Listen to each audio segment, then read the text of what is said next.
राम कहे सुख उपजे, सिया कहे दुख जाय।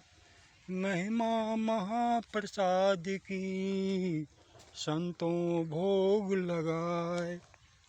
यहाँ राम कहे सुख उपजे,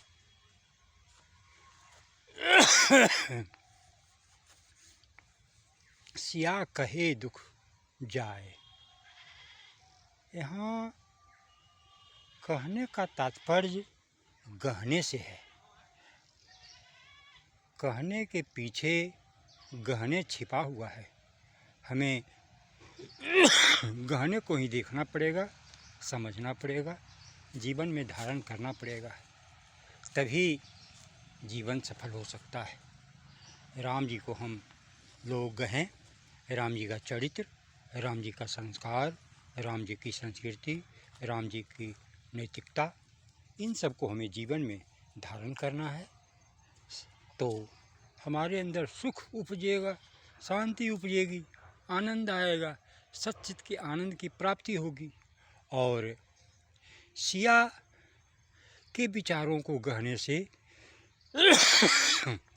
नारी यदि माता सीता की विचारों को अपने जीवन में गहन कर ले, उनके चरित्र, उनकी विद्वता, उनके संस्कार, उनकी संस्कृति, माता सीता विदुषी भी थी, इन सब बातों को भी ध्यान में रखना पड़ेगा। आँख बंद कर कुछ सिर्फ सोच लेने से काम नहीं चलने वाला है, तो घर परिवार का दुख चला जाएगा, कोई दुख नाम की बात नहीं रह जाएगी। महिमा महाप्रसाद।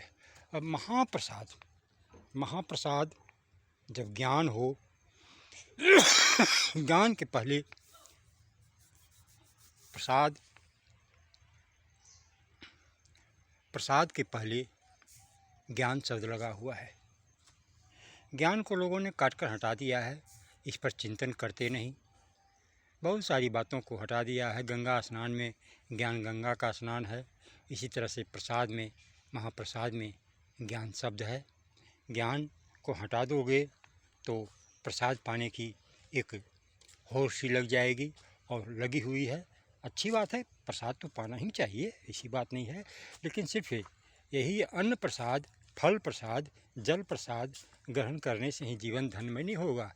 ज्ञान तत्व को जीवन में धारण करना पड़ेगा, तब जीवन में शांति मिलेगी, सुख आएगा।